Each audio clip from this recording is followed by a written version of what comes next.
Good evening. I'm John Grant, president of Local 770, your local, and want to welcome you tonight to our discussion, Keeping It Together During COVID, with mental health expert Florence Gardner, which I have unilaterally renamed Who Are We? What the Hell's Happening to Me and Going On Around Me, and What Can I Do About It? This week, these last 2 weeks, unfortunately, have once again, America's revisited the tragedy, which seems to be recurrent, and one wonders when America will realize that these problems are all of ours. And the murders of Asian American workers in Atlanta, and just yesterday of grocery workers, customers, and police officer in Boulder, Colorado, causes us to realize that around us, regardless of what there are events out of our control that inflict trauma upon us. And while it may seem incomprehensible, given the tragedies the last 2 weeks, there are wounds that don't show up in the body, but are deeper and more hurtful than anything that bleeds. And that's the context, I think, within which tonight we're most fortunate to have Florence Gardner talk with us. I just want to first recognize Lisa Wong, Jen Castro, and Miranda Ngani for their work in putting this together over the last few weeks. Ian and Leticia, who are doing Spanish interpretation, which Kathy will now. Oh, you want me to announce the Spanish interpretation now? Which will be introduced by Secretary Treasurer Kathy Finn. Okay. All right. Hi, I'll explain it in English and then in Spanish. Vamos a tener interpretación de esta presentación, but first in English. So everybody needs to select if you're going to hear, if somebody speaks Spanish and you want to hear it in English, if somebody speaks English and you want to hear it in Spanish, you need to select your language by clicking on the globe. There's a globe. Generally, if you're on a computer, at the bottom corner, one corner of your screen, either over there or over there, or if you're on an iPad or a phone, there's generally 3 dots that you select, and you find somewhere where it says interpretation. Okay. En español. Vamos a tener esta presentación también en español. Y para escoger español hay un globo abajo de la pantalla, este lado o este lado. O si usted está usando un teléfono o iPad, hay 3 puntos y cuando escoges estos 3 puntos, va a decir interpretación y tiene que escoger español. También va a haber un PowerPoint presentación y vamos a poner versión en español en la caja del chat. Y puede abrirlo y ver toda la presentación en español. Y ahora está en el chat. Okay. Thank you, Kathy. So again, tonight is Keeping It Together During COVID with Florence Gardner, our mental health expert. And Florence is really one of us who's come out of the labor movement, come out of the social justice movement, and realized that an aspect of our healing, of our work, necessitates us being able to understand what's going around with us and deal with the various traumas that in fact have affected us in ways sometimes we're not cognizant of. And I think the framing almost came from member Denise Deeds, who reminded something that I was raised with, is this sort of this British phrase, keep calm and carry on, just suppress what's going on around you. So is that healthy or not? And for this, that's the opening question. I don't know if that helps Florence or not, but this, I think, is what we're all facing and want to know, how do we carry on during this period? Okay, thank you, John. Good evening, 770 members. Thank you, everyone, for coming and letting us be together to talk about the impacts of this time on our mental health and how to cope with what we've been going through. I'm going to share my screen so that the presentation comes up, and hopefully you'll be able to see me and the screen, the slides at the same time. It'll take me just a minute here to get it going.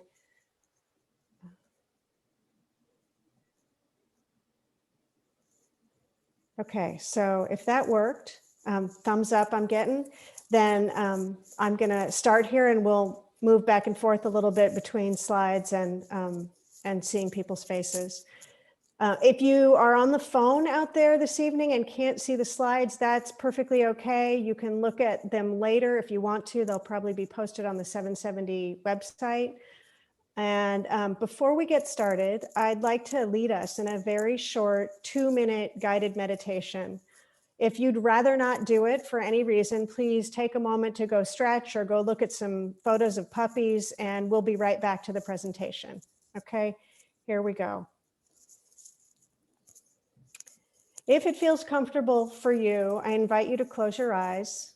Otherwise, you can leave your eyes open and just relax your gaze, aiming it down a little bit, about 6 feet in front of you. Or if you like the image that's up right here on the screen, let your gaze settle there on the image. Take a moment to let your body and mind stop whatever it was in the midst of and let yourself arrive in this moment right here. Your thoughts will still come and go. You can note them passing and return to the present moment. There's no need to push anything away. Invite the muscles in your face to relax and your jaw to release. Notice the breath moving in and out of your body. Feel your chest expanding and opening as you inhale, and allow your belly to soften and release as you exhale. Do that a couple more times, feeling your chest opening and expanding as you inhale, and allowing your belly to soften and release as you exhale. Imagine for a moment that you're sitting in a patch of sun, somewhere warm but not too hot. Imagine the palms of your hands and the soles of your feet melting just a little in the warmth, as if you're a plant and the tips of your leaves are just starting to wilt a little bit. If by this point your thoughts have started to carry you away now, allow yourself to begin again. Bring your awareness back to this present moment, allowing the thoughts to come and go, and invite yourself again to relax the muscles in your face. Relax your jaw. Notice the sensation of the breath moving in and out of your chest and belly. Imagine your chest opening as you inhale and your belly softening as you exhale. Imagine yourself once again in that patch of warm sun with the palms of your hands and the soles of your feet wilting just a little bit. Say to yourself, may I move into the next moment feeling more relaxed and peaceful. And then when you feel ready, allow your eyes to open and find yourself back here with us as we step into the webinar together.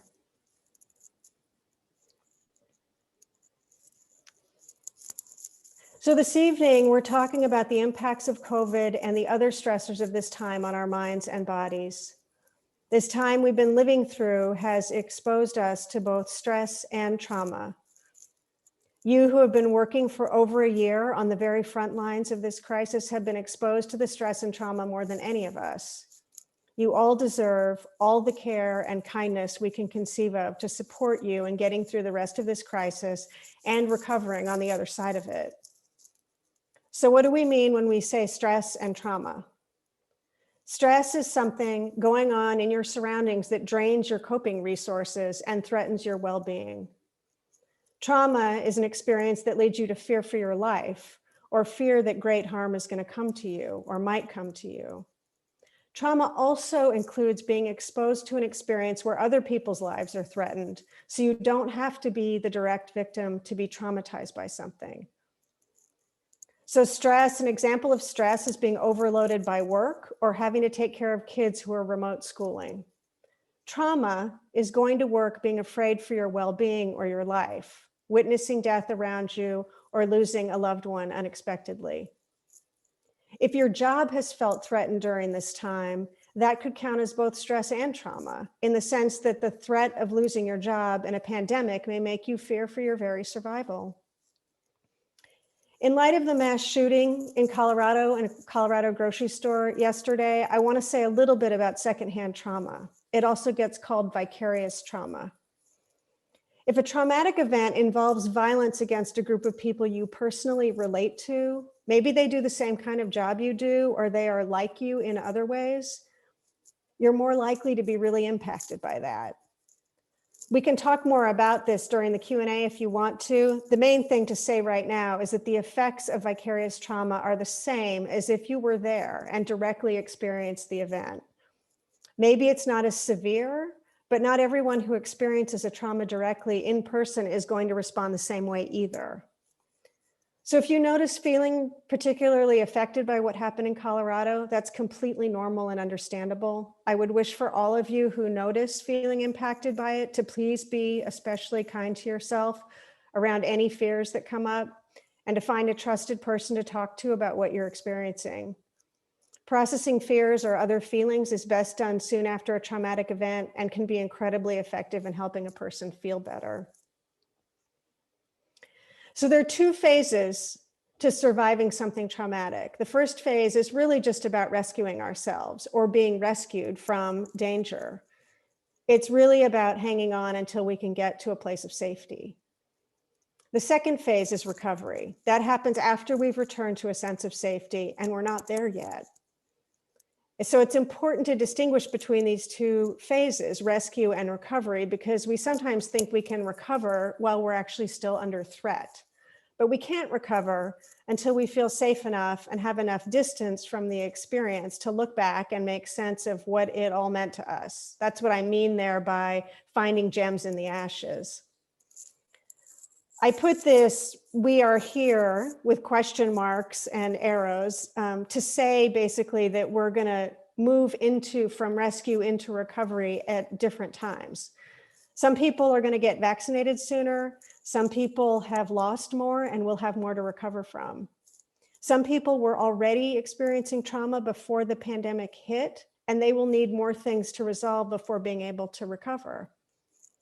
We can't say for another person when they've returned to safety and when they can begin recovering.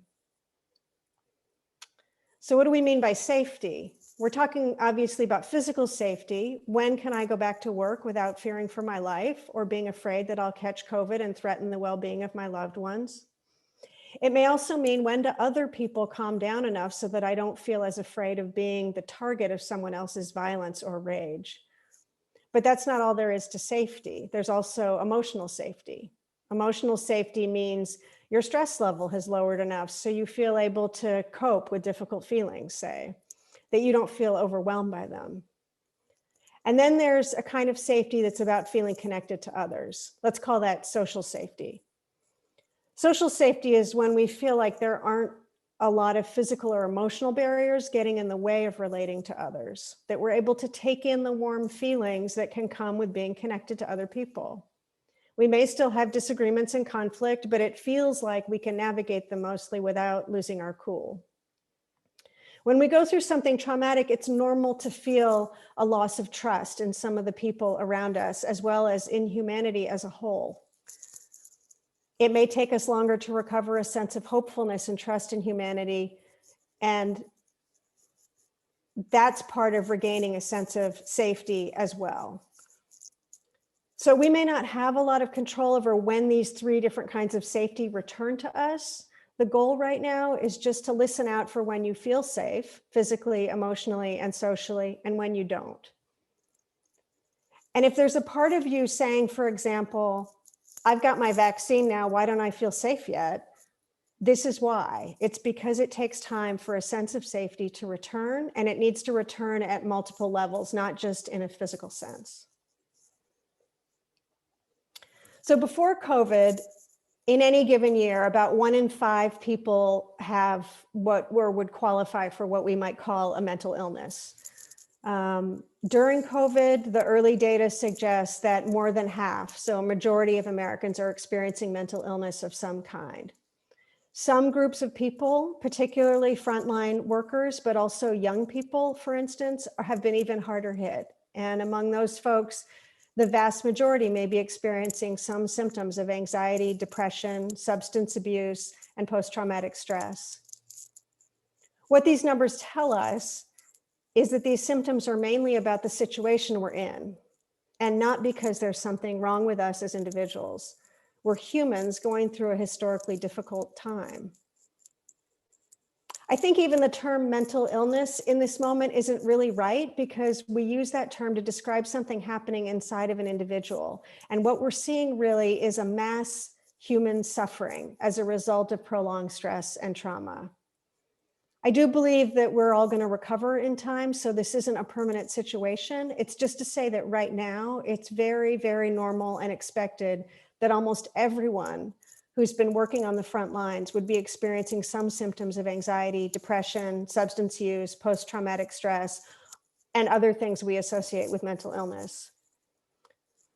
For some of you, it might feel comforting to say, yes, I've developed mental illness as a result of the stress and trauma of working on the front lines during COVID.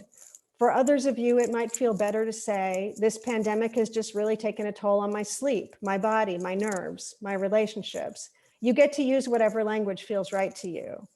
The important part is to name the impact it's had on you and to feel entitled to get whatever kind of support you need to recover from it. In normal times, the brain and body can calm down once a stress has been taken off our shoulders. But throughout this pandemic, we've been exposed to so many stressors that our system hasn't been able to catch a break.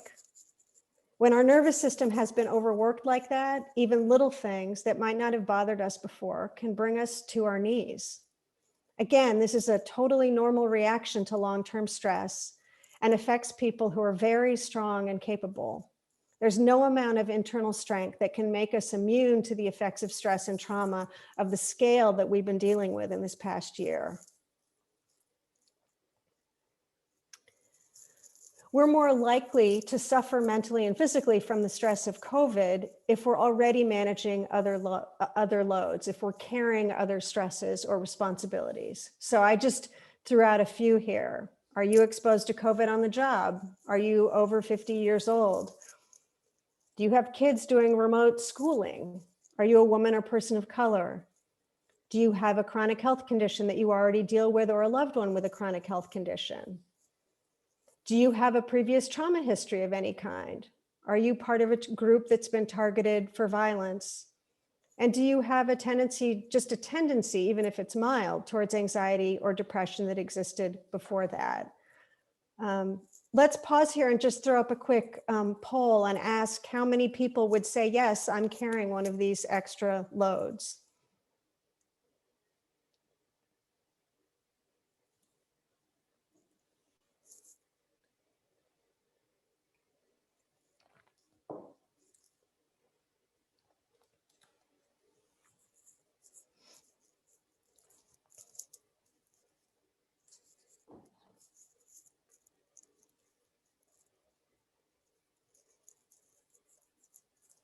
Looks like most everyone's voted, so we'll give people like another second to vote.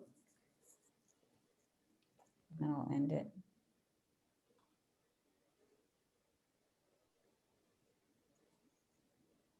And I'll share the results.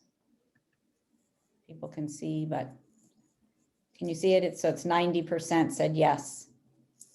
Okay, yeah. So that doesn't surprise me, given everything you guys have been dealing with, that 90% of you are, given your frontline jobs and then just who we are as people, that we're carrying more than one thing at a time. And that's part of the picture of stress overall. There we go. Okay. So the stress of this time and the trauma of this time plays out on our bodies, on our minds, and it plays out in terms of our behavior. And there are many more things I could have put on these lists, but just to highlight a few of them. In your body, you might notice insomnia, exhaustion, digestive problems, aches and pains, appetite changes, headaches, and some people get skin rashes like hives when they're under stress. In our mind, we might notice trouble concentrating, feeling worried a lot of the time, feeling sad, irritable, or we might be feeling numb. We might not be feeling much at all. And nightmares as well. In terms of our behavior, we may find that we're having a lot of trouble motivating to do stuff that was not that hard for us to do before. We might be getting into more conflicts with coworkers and loved ones. We might find ourselves having days where we're just feeling weepy and we can't really say why. And many people are experiencing more difficulties with substances and higher levels of substance use because of the stress. So let's pause and do one more poll here and just check in and ask people, are you experiencing any of these symptoms?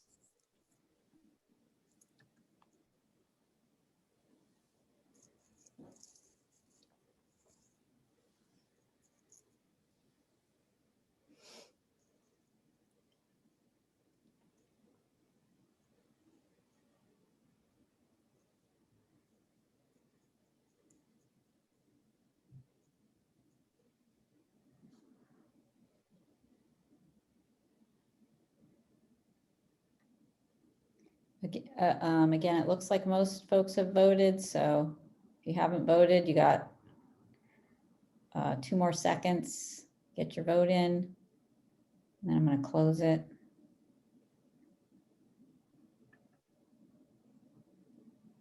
Okay, it looks very similar to the other one. I'll share the results. So again, it's about 90% are experiencing some of the symptoms. Okay. So 90% of those of you here are showing completely understandable and normal signs of responding to long-term stress and trauma. It doesn't mean you have a diagnosable mental illness necessarily. It just means your mind and body and your way of moving through the world has really been impacted by this time. And that's to be expected. So we're going to talk in the second half of this about what to do about that. But the first part of what do we do is we acknowledge and name the costs and the impacts on us. And we say, this is understandable and normal. This isn't because I'm weak or any other thing to do with me. This is a completely understandable response to the crazy times we've been living in.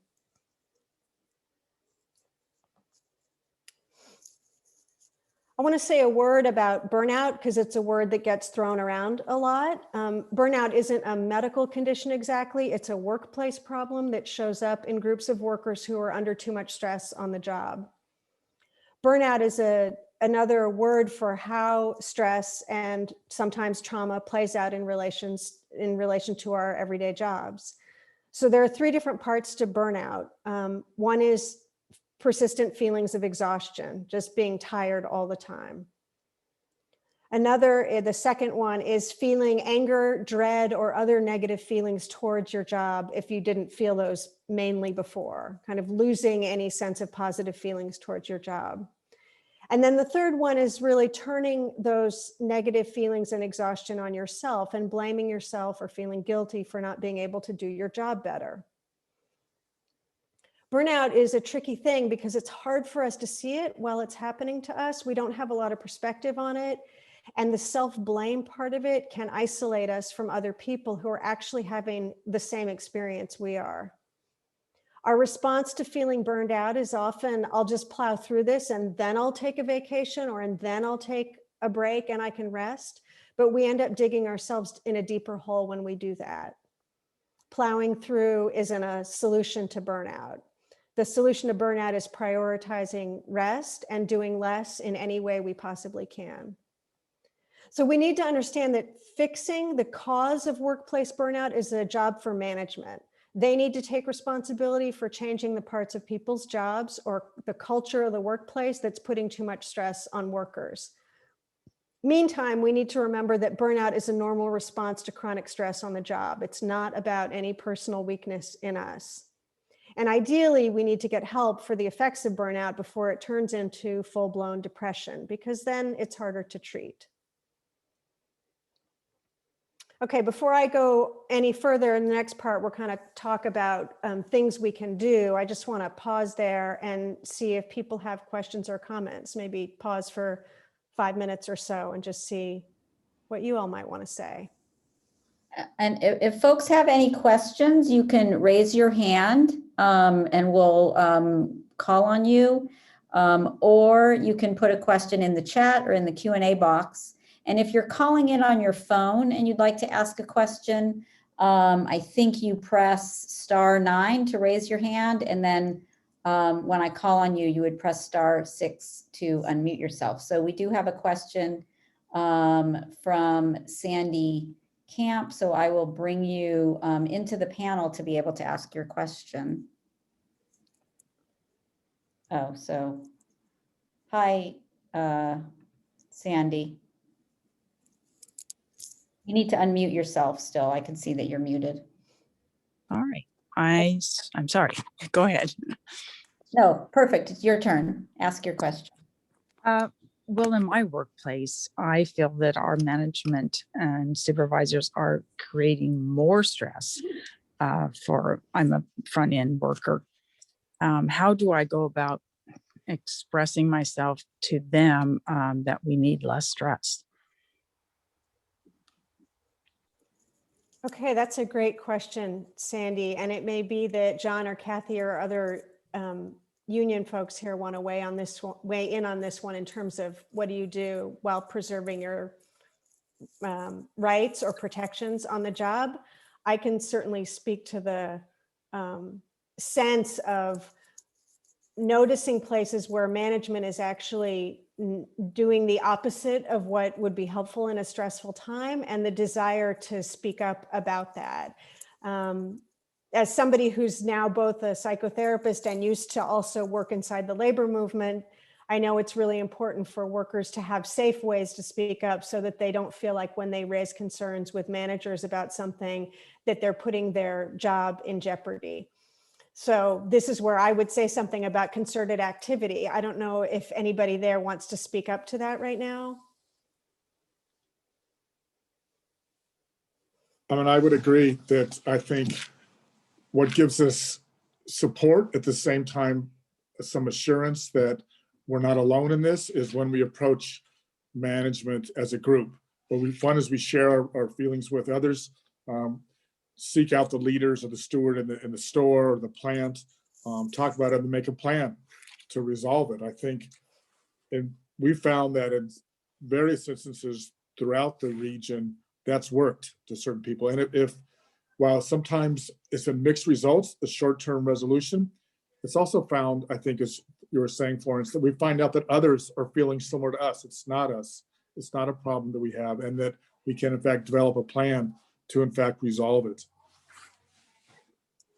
One thing I can add to that, just working one-on-one with, in my private practice as a psychotherapist, I work with a lot of frontline and essential workers during this time. And psychotherapists and other medical people can play some role in naming the mental health impacts or physical impacts of extreme work stress on people. And so I have written letters for people. I have coached people in my therapy sessions on how to speak to specific people in their workplace who they have trouble asserting themselves with. But sometimes we write letters to support short-term disability, to support needing reasonable accommodation around certain mental health conditions. So that's something that seeing a psychotherapist or talking to your doctor about can be super helpful. Any other comments or questions people want to make right now? Yeah, thanks, Sandy, for that question. We have a couple more. So we have somebody who's calling from the phone. So the last 4 digits of your number are 7617.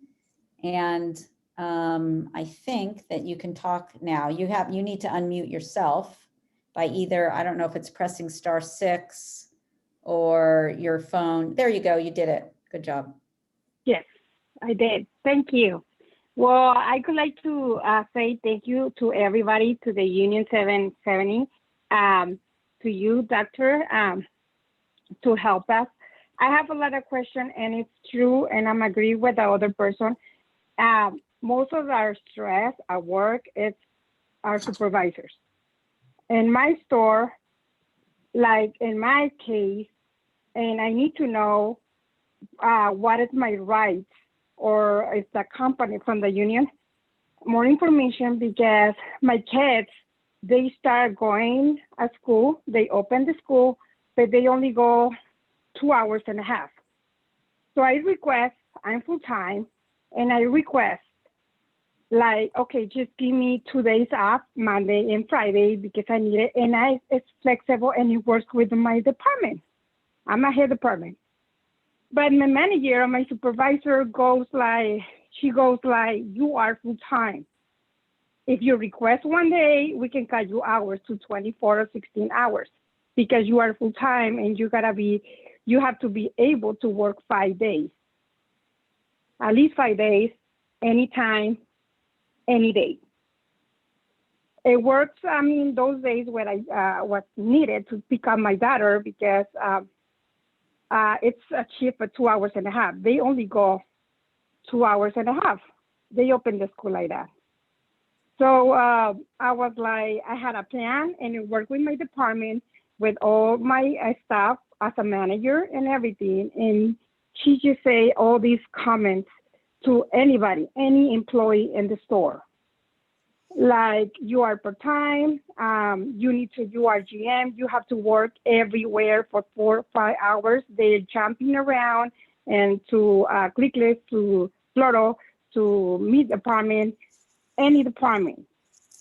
And then when you request a day, or she asks to them or anybody, like, you can just stay longer, and they say no, she takes everything personal.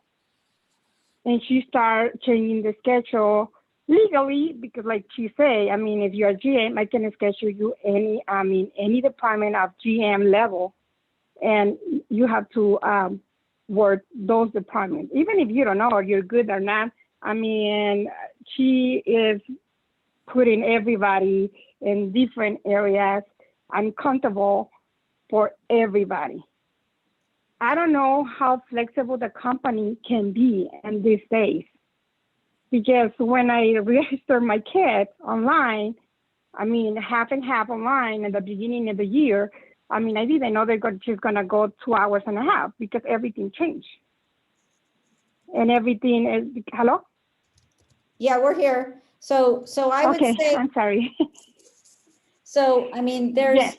there's a sort of a lot, I think, of issues that you're raising that are a bit more work-related issues. And I don't know if Florence That is wants to stressful. say anything, but a It's lot, really yeah. stressful. It's stressful for everybody. Like, you're part-time, you're full-time, you're able, you have to work there, you have to go there, you have which days, any days. And we try to work with the company, and we can do as much as we can inside. But with this COVID, everything changed. You know, family, work, and I don't know. We don't need those comments. So, And if one thing that I would say, one thing that I would say is that throughout the pandemic, there should be, and many of the employers are not following many of the things that they should be doing, but they should be allowing accommodations for childcare issues. These were things that were agreed to at the very beginning of the pandemic, and the state now has mandated that there be accommodation for various things. They cannot retaliate against folks. So we, have passed a lot of things to protect people against retaliation as well. So many of the things that you're talking about should not be happening. But one thing that I will say that we've, been sort of talking to folks throughout the pandemic, and it is difficult, is that, like, a union rep, can't be in the store all the time. So many times folks have to, be able to, in some ways, protect themselves and their coworkers there at the store by speaking up, by documenting what's going on, by calling and talking to your union rep, by coming back and trying to enforce some of these protocols that have been passed. So, and, sometimes those things are difficult, particularly when people are under stress. And I think, Florence can speak to that issue, but I think a lot of the things that you're bringing up are a lot of, problems in your workplace. I'm not sure where you work. I'm not sure if you said at the beginning, but no, I didn't know. I work for Ralph. Oh, okay. Well, that kind of makes sense because Yeah. they're probably the biggest offender in not following, various protocols. Yeah. I probably should have just guessed you worked for Ralph's or Food for Less, because they have frankly throughout this time been the worst at following the guidance. So, but many of the things that you're talking about, I do think are things that, you with your, joining together with your coworkers and potentially speaking to your union rep, are things that need to be raised and brought to the attention of the manager, and people need to speak out and document when the manager's not following the guidelines that should be followed. And I don't know if Florence wants to say anything about, the difficulty in doing that, but. The only thing I mean, would it's add is, sorry, just to one piece, I guess, is that I have seen how many people, particularly parents, have been put in an absolutely impossible situation over the past year between the limited schooling and their jobs. And so when you find yourself thinking, this is impossible, the situation I've been put in, I want to let you know it's true that you have been put in an impossible situation, and many, many, many people have been in the past year. And I think we've never been here before, and we're figuring it out. And you deserve to have all the support of your coworkers and your family and your friends and your union to help you make an impossible situation as manageable as possible.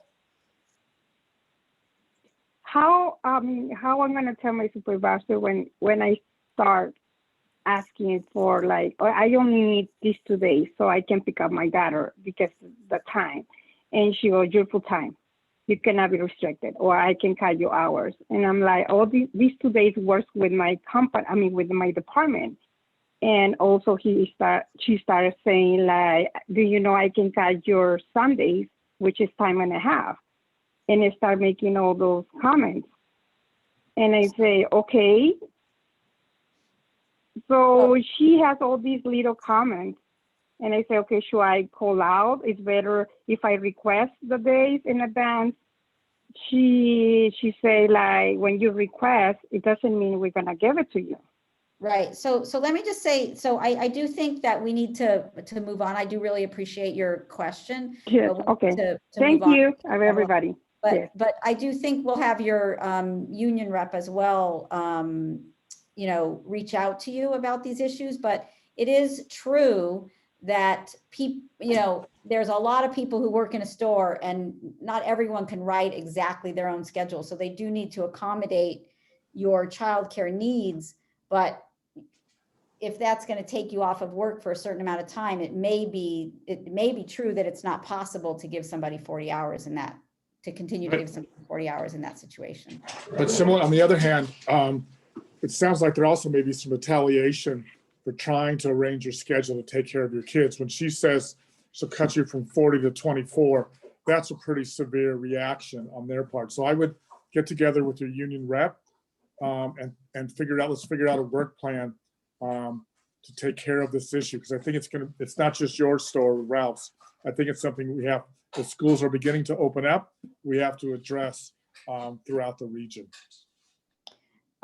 So we got one more person with the raised hand. We do have some questions in the Q&A as well, but there is, the next person is Ralph Mendoza. Hi, can everybody hear me? Yes, we can hear you, Ralph. This is more of a general question and sharing it. I still feel emotionally, mentally damaged and stressed.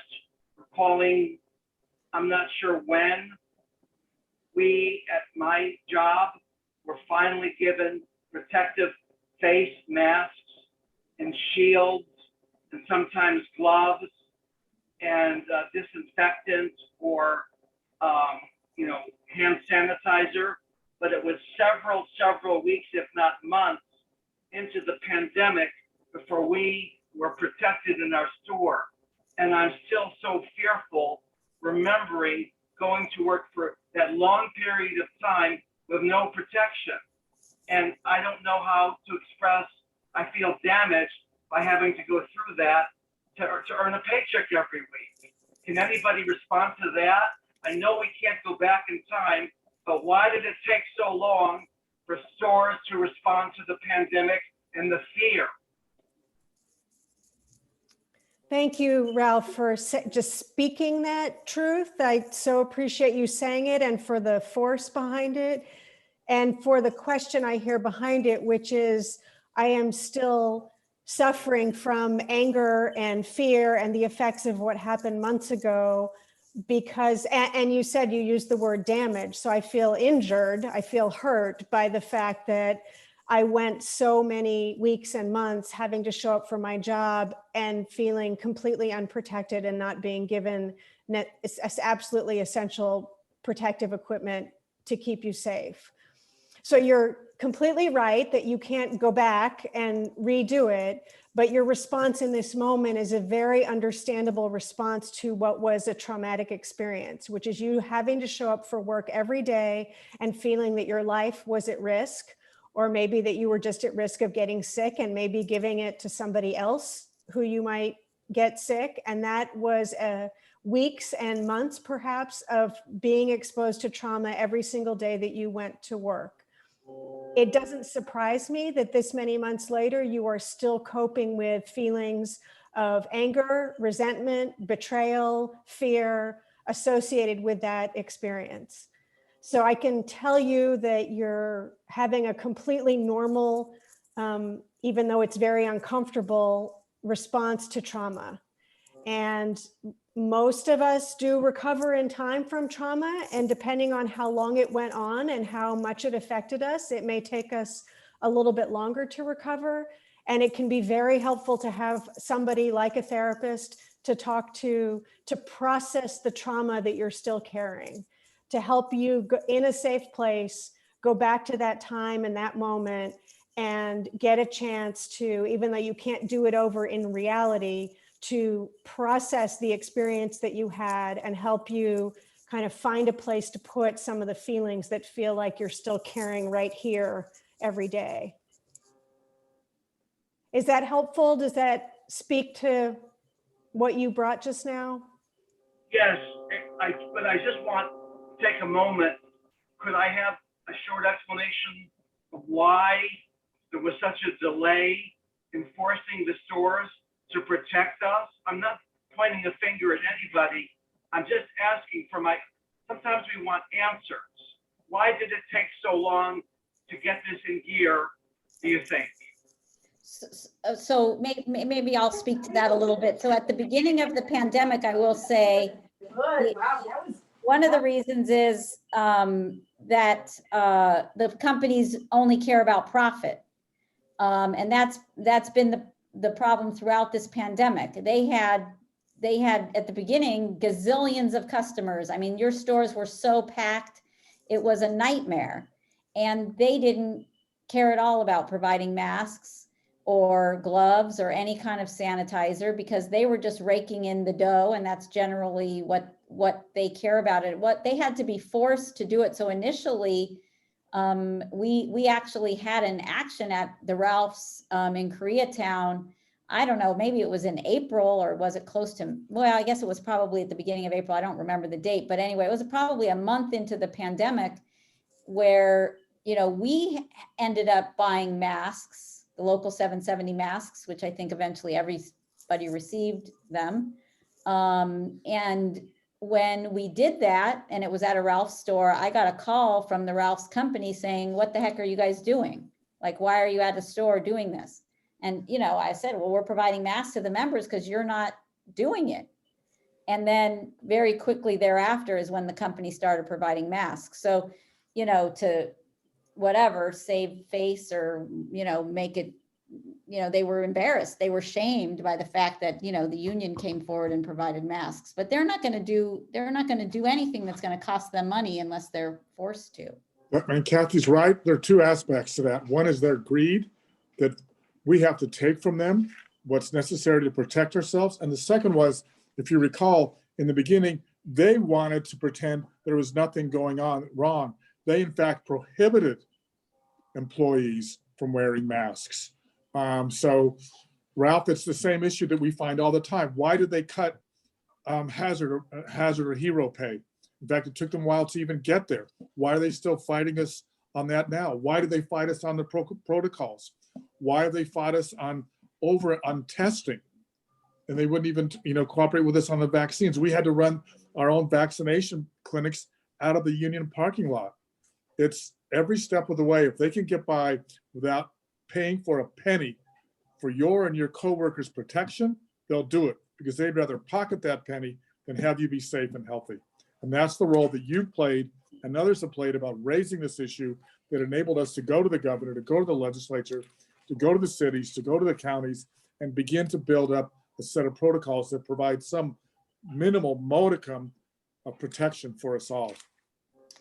So there are two questions and they're sort of similar in the Q&A, which maybe we can do, and then we'll let you go on because I know you have more to your presentation. But one says, I was wondering how lack of communication between management and employees about how that causes stress too. And the other question says, a lot of us don't feel respected by our bosses and supervisors because they don't enforce the mask rule. So I think these are both similar, that the lack of communication, lack of respect from management, actually adding to folks' stress. Mhm. So part of me struggles to answer this because it feels like a part of the trauma of this time, right? And maybe I'll try to say this by giving a comparison. Sometimes if people go through a traumatic experience, let's say they're robbed, they're what's it called, mugged, their person, right? And they experience something violent and traumatic, and they go back to talk to the people who were supposed to have their back. Maybe they need to take the day off at work because they got hurt or they're just frightened from having been mugged. And the people around them, maybe coworkers or the boss, or maybe they go home and tell a partner, and the people around them don't respond appropriately to the trauma. It adds to the trauma. It amplifies the trauma and makes the recovery from the trauma much more difficult. And this is really well documented. You can take somebody and they can go through a really scary traumatic experience, a sexual assault, a natural disaster. And if they've got people around them who have their back and support them, they can actually recover pretty well and not develop symptoms of PTSD. But if you take a person and put them through that same experience, and then it feels like, and in fact, the people around them who were supposed to have their back don't, it constitutes a kind of secondary additional trauma that they're carrying, right? And so part of what folks are describing here in the behavior of management and feeling like supervisors don't have their back is they're already being exposed to the trauma of COVID and the lack of protective equipment in their workplace and the terror that we're all feeling of the time. And then on top of that, the person whose job it is to care for them as workers, meaning their supervisors or the management, are doing the opposite. They are invalidating their experience. They are minimizing it, as John said, acting like we shouldn't even be worried about this. We don't want you wearing masks. And that leaves people with a whole nother layer of trauma to cope with, which is the feeling of being betrayed by the people who are supposed to be caring for you. So if in this moment, I guess I just want to say, when we're all moving forward, hopefully towards safer circumstances, towards recovery, to acknowledge to yourself inside that there's another piece to recover from, and that's the very understandable feelings of betrayal and anger and disappointment in the people around you who you thought had your back and maybe didn't. So I think we should move on at this point, because I just want folks to know Florence actually is on the East Coast, so it's 3 hours later for her. So, it's coming up on 10 o'clock her time. So I want to let you continue on because there is more to the presentation. Okay, back into screen share here. Is everybody seeing that okay? Thumbs up, yes? Okay, thank you. All right.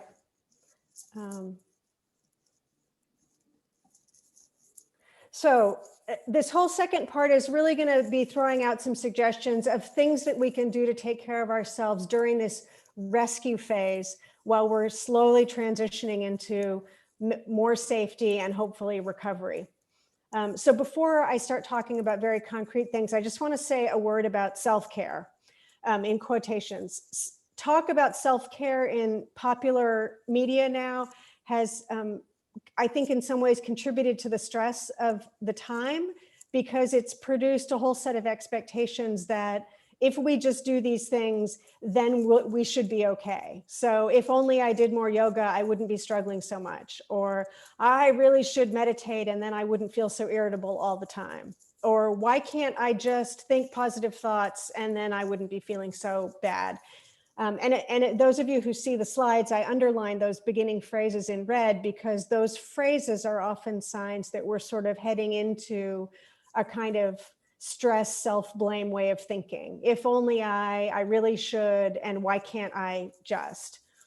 So research actually shows that participating in trainings about self-care doesn't lead to increased self-care. And in fact, that pressing self-care on people doesn't reduce the effects of stress and trauma. Most of us already do some things to take care of ourselves, whether it's going for a walk or chatting with friends or making some good food or lying in the bathtub thinking peaceful thoughts. The problem with the popular talk today around self-care is the expectation that we should be doing more when we're already feeling completely overwhelmed. So during the rescue phase of a traumatic experience, we want to be very, very gentle with ourselves. Feeling exhausted, numb, lacking motivation, those are all normal responses to stress. So beating up on ourselves for responding normally to our circumstances isn't helpful. If there's something you're excited about doing, if you're excited to start a new yoga practice, or if you're excited to learn to play the ukulele, then absolutely do it. What we don't want, though, is to beat up on ourselves for not doing enough when we're already doing way more than we can possibly handle. So I'm going to go on to the next piece here. The suggestions coming up here are kind of in two categories. So one category is kind of ways that we can take things off our plate as best we can. We don't always have control over how much is on our plate, but where we can have some control, we want to. And then the second set of things I'm going to talk about are really ways, they're literally short practices that we can do to sort of break the circuit of stress that builds over the course of the day. So in my mind, these are not self-care in a traditional sense because they're not asking you to sort of add a big new task to your to-do list or take on some great new self-care habit. The goal of these is to soothe your system, your nervous system, while we wait for safety to return and to get to recover from the longer term effects of this whole journey we've been on. So this slide, holding on and letting go, is really about, in this moment that we're all in a life raft together, kind of trying to get to more still water, what do we want to make sure we keep in our life raft and what can we throw overboard, right? When we're going through really exceptional times, which these have been, we can't afford to carry anything extra that's going to add to our load. So we need to keep checking in with ourselves about what do I really need and what can I let go of today? Here's some examples from my life, but this is a very individual thing. So this is just to give you an idea. I don't always fold the laundry anymore, but I made sure to plant seedlings for the spring. I let the dirty bathroom go another week, maybe 2 more weeks, maybe 3, but I went for a walk with my son. On a day I normally do insurance billing, instead I lay down on the floor and I let the dogs walk all over me. Whatever standards I had for myself before all of this, I've lowered them at least 3 dozen times since a year ago. This is not slacking off or laziness, I tell myself, and I'm going to assert here to all of you. This is skillfully adapting to a uniquely tough situation. So ask yourself, what do I want to make sure I hang on to? And what can I let go of, if only I let go of it for today? Where can I lower my expectations for myself and others until we get to the other side of this? So stress, this is about kind of how do we interrupt the circuit? We can't always control how much stress we're being exposed to, but stress builds over the course of a day, and our nervous system needs to pause regularly and be invited to stand down just a little bit. It doesn't really matter what you do during those pauses as long as they don't in any way add to the stress. So you don't get to, during these pauses, call your partner and get an argument, or just like zone out on Netflix. Those are all great things to do at another time, but this is really about taking a pause for 2, 3, 4, 5 minutes at the most, and just doing something soothing to break the circuit so that the stress doesn't just keep relentlessly building until you put your head on the pillow at the end of the day. So I'm going to suggest that in addition to the few things I've mentioned here, I'm going to just pose some of the ones that I think have been very, very helpful to people in the next couple of slides. It's really helpful to hitch these circuit breaking practices, these short pauses, to things that you know you already do regularly every day. So you can do these while you're in the shower, while you're making a cup of coffee in the morning, while you're taking a bathroom break, while you're eating lunch, commuting home from work, taking the dog out, right after eating dinner, while brushing your teeth, and then after turning out the lights in bed. Here's the other thing I want to say. So in addition to breaking the circuit throughout the day, just for normal stress that's accumulating during this time, you're going to be exposed, and you have been exposed to sort of high stress moments or traumatic exposure. And when that happens, it can jack our nervous systems way up all at once. And we really need to pause right after that happens if we can, and not wait until later. So if something happens where we have a conversation, say, with someone who's just lost a loved one due to COVID, or let's say something scary just happened at work, then right after that, we need to stop and listen for what we need right in that moment. We may need to go to the bathroom and put cold water on our face, or to share with a coworker about what happened. We may need to call a friend, or step outside and jump around, or cry. And we may even need to go home for the rest of the day. So the main thing I'm asking is that you try not to minimize the impact of a single moment where you hear about or witness something scary, and that you pause right then just to check in with yourself and see what you need. The effects of trauma are really real, and we've heard that just from some of the questions that got asked a moment ago. And those effects are harder to tend to if we just plow ahead and act like it was no big deal. This slow practice right here is the one we did at the beginning. So I'm not going to go through it again here. It's just to say that in English, we use the word slow to remember the 4 steps of it. I'm working on a way to adapt this to a word in Spanish like lento, but I haven't figured it out yet. So the S is to soften the muscles of your face and jaw. L is to lower your shoulders and your gaze. O is to open your chest and soften your belly. And W is for letting your hands and feet wilt like a plant in the sun. You can do this practice almost anywhere with your eyes open or closed. You can do it multiple times in one sitting, and just going through it a few times until you notice that your nervous system is starting to calm down. Breathing practices are some of the most powerful things that we can do to calm our nervous systems down. They're so simple, and yet they're really potent because they communicate directly with our nervous system. If I was going to pick just one breathing practice to share with you, it's this one, which is to make your exhale longer than your inhale. This simple shift tells your nervous system to step out of crisis mode.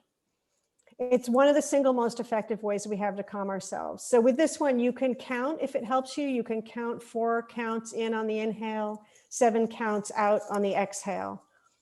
I'm going to pause and let you try that a couple of times. So go ahead, 4 counts in on an inhale, and then count 7 counts out. I'm going to be quiet while you do that.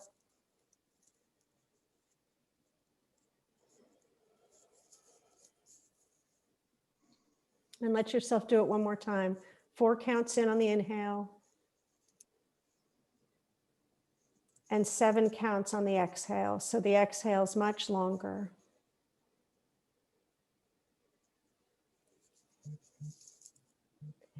If doing breathing exercises doesn't work for you for whatever reason, don't worry about it. It doesn't work for everybody. Not everybody likes them, but many, many people find them very effective. If you're part of the group of folks that doesn't find it helpful, that's okay. Pick a different circuit breaker. Just having done 2 breaths like that, just tune in with yourself and see whether anything shifted at all. It often will take more like doing it 5 to 10 times, but sometimes just then when I did it twice, I noticed my nervous system downshift a little bit. Here's another one.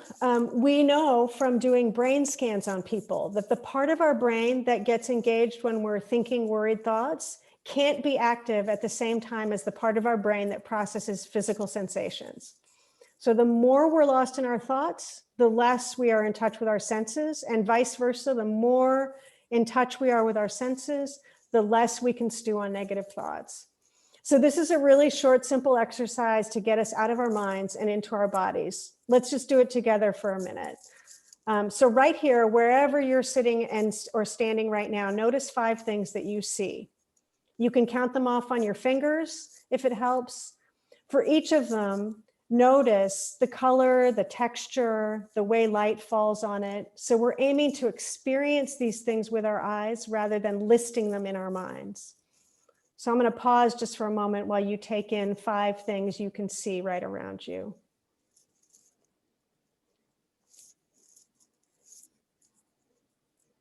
Now notice 4 things that you feel through your sense of touch anywhere on your body. Maybe it's your fingers resting on your knees, your back leaning against something, or even the feeling of sun or breeze anywhere on your skin. Again, rather than naming these things, we want to focus on the sensations themselves. So in each place that you feel something, how does it feel? Is it warm? Is it cool? Is it pleasant? Unpleasant? Let yourself briefly experience these 4 different touch points on your body.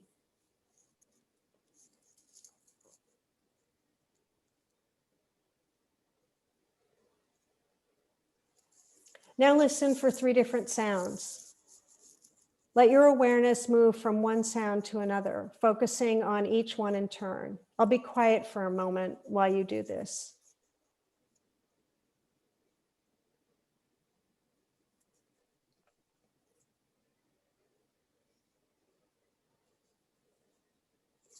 Now notice 2 different things that you smell. If you don't smell anything, allow yourself to pick something up, or you can put your phone to your nose and see if your phone smells, or you can bring your sleeve up to your nose and see if the edge of your cuff smells. It can be very subtle. If you close your eyes, you might be able to smell it better. So just notice 2 different things that you smell.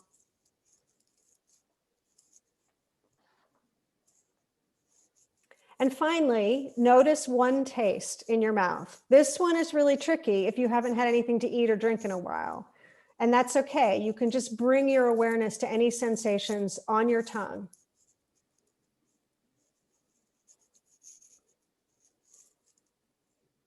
After doing this practice for a while, you might find that some senses are more soothing to you than others. It's pretty individual. You may decide to get a little stone and put it in your pocket and touch it through the day to help anchor you into the sense of touch. Or you might pick up a little scented oil to have on hand. There's amazingly solid research that just the smell of lavender calms our nervous system down, and people find it very stress relieving. I want to check in with people about time. I'm good to keep going, and I'm happy to answer questions at the end of this, but I know that we're just at an hour here. Or should I keep going? Okay. So regularly pausing just to appreciate something has all kinds of health benefits, and people have done lots of research on this as well. It shows that simple gratitude or appreciation practices can strengthen your immune system, reduce pain, lower blood pressure, improve sleep, increase positive emotions, and make people feel more alert. There are two parts to practicing appreciation or gratitude. The first step is we affirm that there are good things that exist in the world. We name some of the ones that we notice in that moment that we're doing it. The second step is we recognize that many of these good things come from outside of ourselves.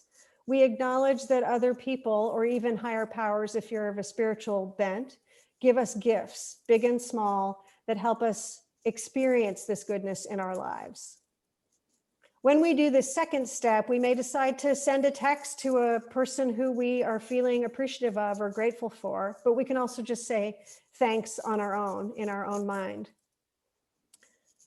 For this practice to work, there can't be any should about it, right? If you start to do the appreciation two-step and you notice that you're feeling sad or angry and there's nothing you feel very grateful for or appreciative right then, that's perfectly okay. Your task then is just to show up for your sad or angry feelings and be gentle with them. You're going to have many more chances to do appreciation. So absolutely, this is not a place where you want to force yourself into it. It's more like asking, is there something I notice that's good in the world today?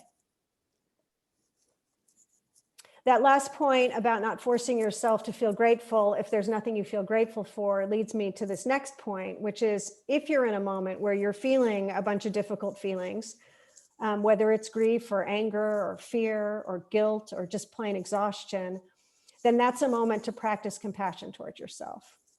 There are 3 simple steps to self-compassion. The first one is just to acknowledge the truth of the moment that you're in, that you're having a tough time.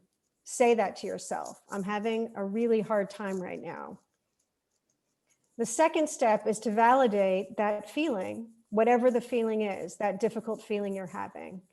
And then you can say, it's not abnormal that I'd feel this way under these circumstances. Or, of course, it makes perfect sense that I would be feeling this way. That's validating. And then the third step is to send yourself a small wish or prayer of kindness. You can say, may I be gentle with myself in this? Some people find it hard to grant themselves compassion. That's not unusual. So if you have trouble with this practice, you can call up in your mind someone in your life who you know wishes you well. It could be a real person or it could be a spiritual figure. It could be your dog. And let them send you the compassion. So the 3 steps would sound a little bit different. They would sound more like you would be receiving this from your imagined person. I know this is a really hard time for you right now.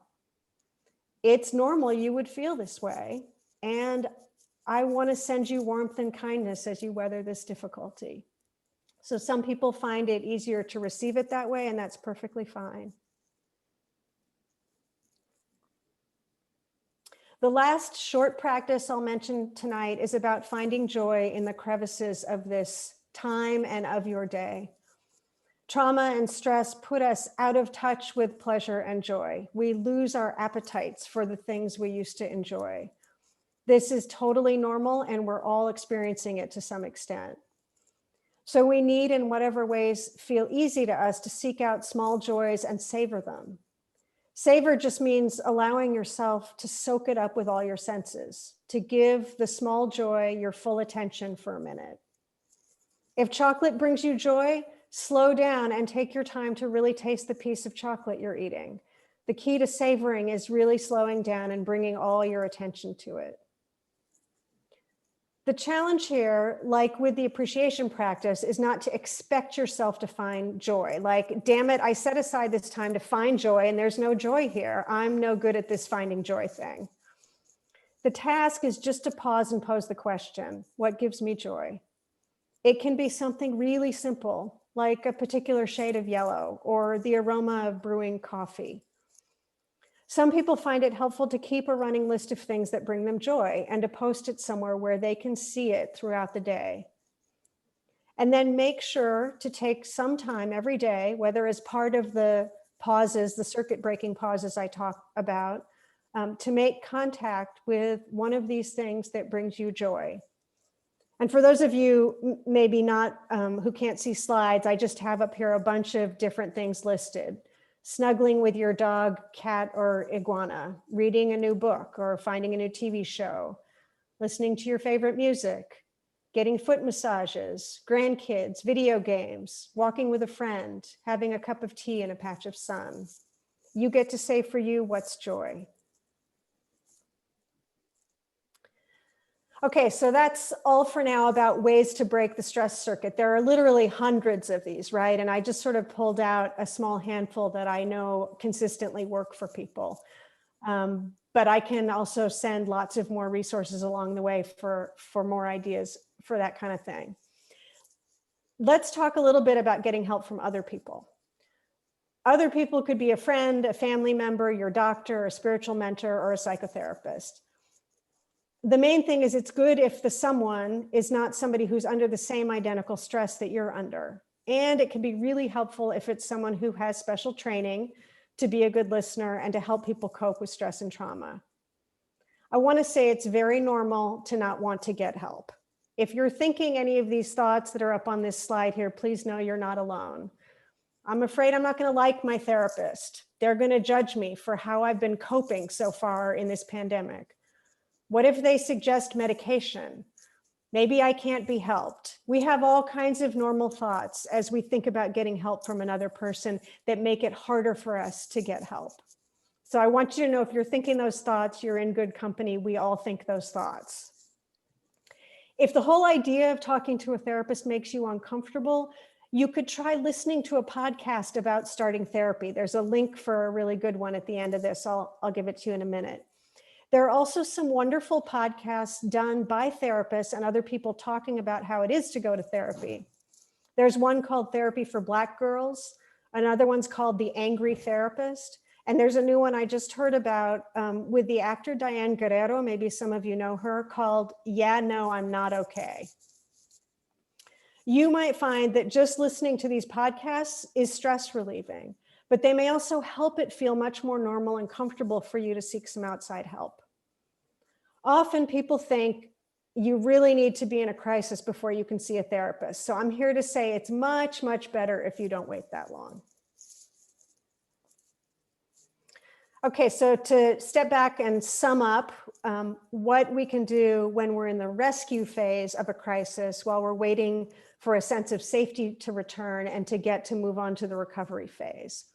We can practice letting go of anything that's not essential.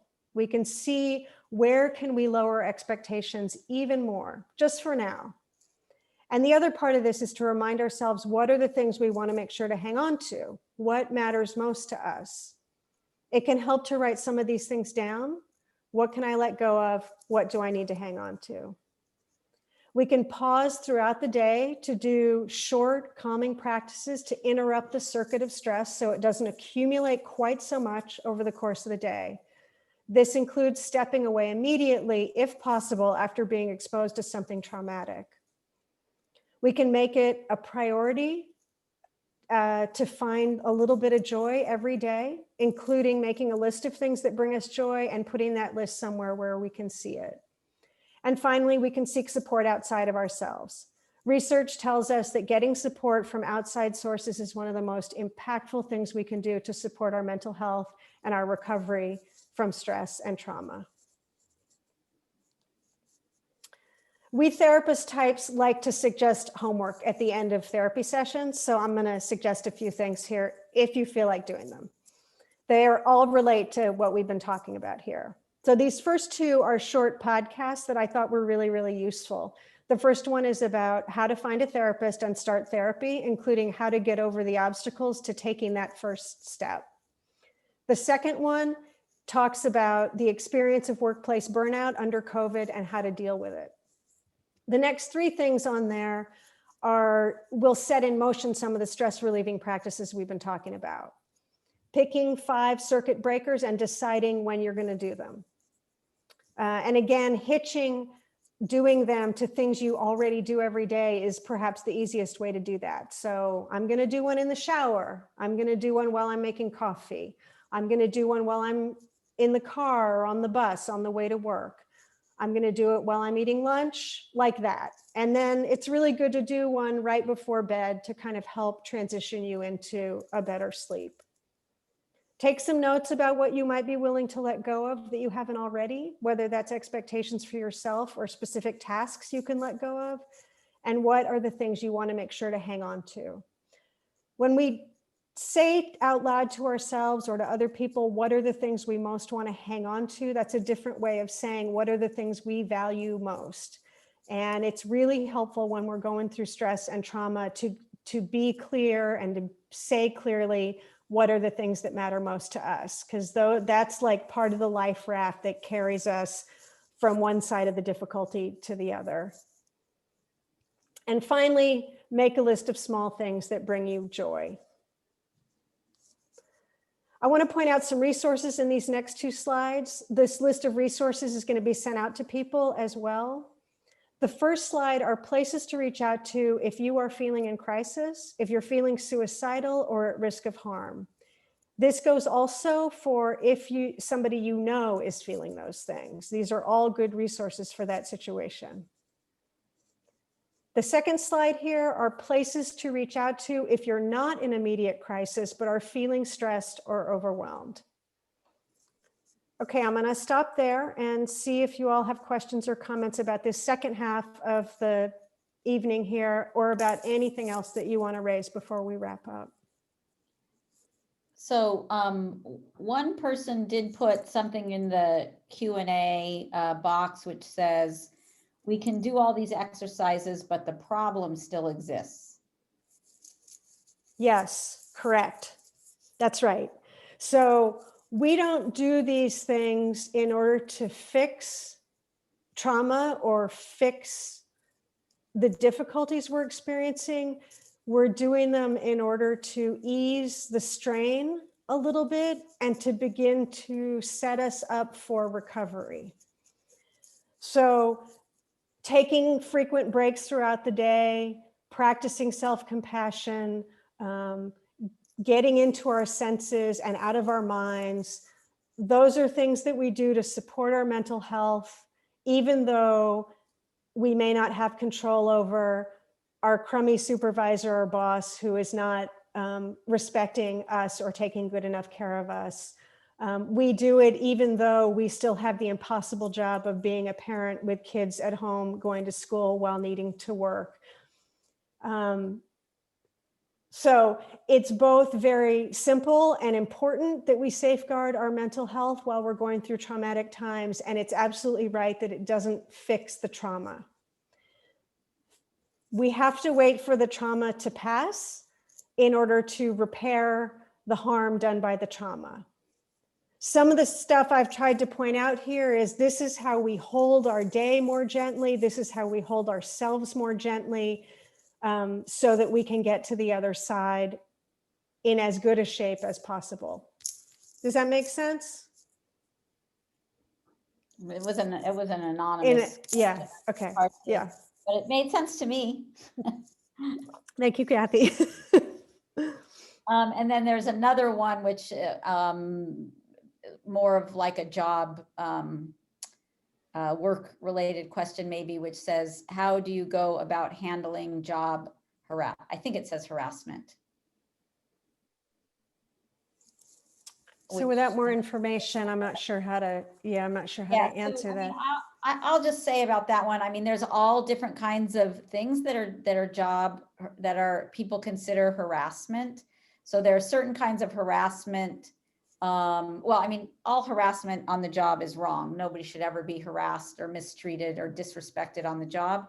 And whatever it is that's happening to you, and I know you're an anonymous person, so we can't reach out to you because we don't know who asked this question, but I would suggest that you reach out in your store, either to your steward or your union rep, to talk about the specifics of what's happening to you. Because there are certain types of harassment, like sexual harassment or racial harassment, different things that are, absolutely illegal. But nobody should be disrespected or harassed on the job or retaliated against. We, do not in any way ever condone that type of behavior. And in fact, we fight against it every day. And so I would encourage whoever brought that question up to definitely talk to your, your union representative, about what's happening. And, it's just harassment is a very big term. So it's hard, to know exactly what the person is asking about. Let's see, I think there may be one in the chat. Let's see, oh no, let me see. Somebody, this is actually from Ralph Mendoza, who had asked a question previously, saying, can there be a follow-up conference call in the near future? This is a very helpful discussion. Thank you all. Thank you, Ralph. Yeah, so just on the next parts, I think 770 is continuing to roll out ways to keep supporting members. And I'm thinking about it over here as somebody who's now thinking about you guys all the time. And there are lots of shorter ways beyond this that we can create ways to touch in and practice stress relieving things, share stories around stuff that's being experienced, provide more supports and tools and resources. And we will keep coming up with those ideas and bringing them out.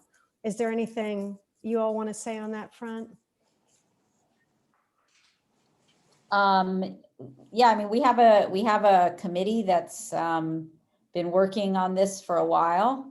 And that's how, we actually got this going with and bringing Florence here for this one. But I do agree that it's super helpful. And, we want to continue this work with Florence for sure. It's been enlightening to me and, hopefully helpful for the, I know for our staff and for members as well, I hope.